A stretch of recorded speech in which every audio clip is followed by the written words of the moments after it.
By the 1850s, the British Empire had a firm foothold in China. The First Opium War had granted them Hong Kong and new trading rights. But for the British, this access was insufficient. They wanted deeper influence into the mainland. In the fall of 1856, Chinese authorities in Canton boarded a vessel named the Arrow. They suspected the ship was being used for piracy and detained its Chinese crew. Crucially, the Arrow flew a British flag, having been recently registered in Hong Kong. To the British envoy in China, this dispute was an excuse to launch a full-scale invasion.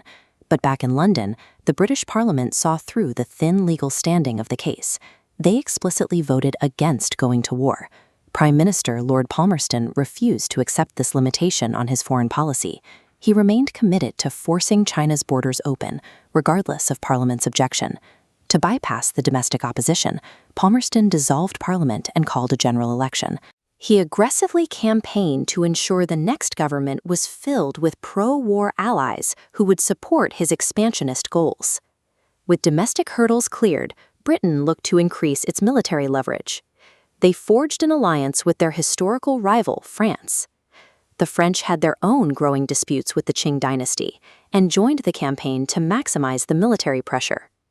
By overriding his own government and securing a French alliance, Palmerston turned a local harbor incident into the opening of a systematic campaign to force access into the Chinese interior. In the spring of 1858, the combined British and French naval forces pushed rapidly up the coast. By May, they reached Tianjin. The speed and depth of this inland assault forced the Qing Dynasty into immediate peace negotiations. This map traces the resulting treaties of Tianjin. Beyond keeping Hong Kong, the Western powers forced the opening of almost a dozen new coastal ports. They demanded millions of taels of silver in reparations and extracted the right to travel deep into previously closed-off inland regions. Even with these staggering territorial and economic gains, the British and French leaders sought more.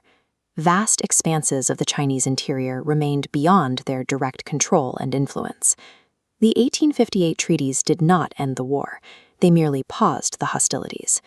Every time the Qing Dynasty yielded a concession, the Western empires moved their demands further inland. Hostilities reignited just a year later. A dispute over the escort of foreign envoys past the Taku forts turned violent. The Chinese defenders successfully repelled an initial British naval push in 1859, sparking a massive, multi-year escalation. In the summer of 1860, the Allies returned with overwhelming force. Under the cover of darkness, British and French troops blew apart Chinese river blockades. They fought their way into the mud and stone forts, systematically eradicating the artillery defenders inside. Once the forts fell, the Western forces marched straight for Beijing.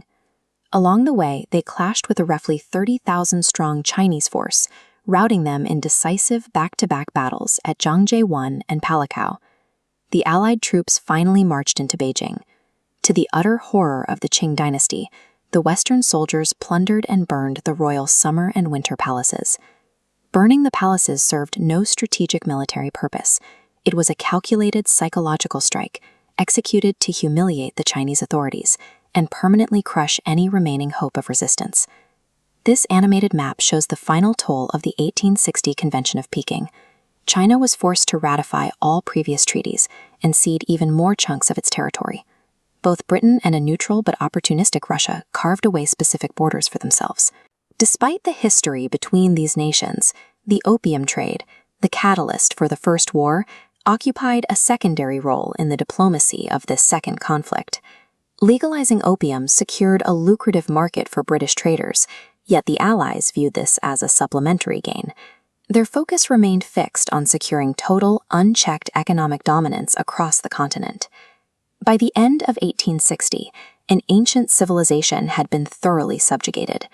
The Chinese government was bullied into a state of profound humiliation, stripped of its autonomy by Western military force. But back in London, this brutal victory was not universally celebrated. Parliamentarian William Ewart Gladstone watched the events unfold with deep personal horror. Gladstone had watched his own sister suffer through the devastation of opium addiction. He found the forced trade of the drug despicable and publicly condemned Palmerston's war as an inexcusable act of aggression. The British Empire successfully achieved its goal of forced trade, but it did so at the cost of what its own future prime minister warned would be a permanent disgrace upon the nation.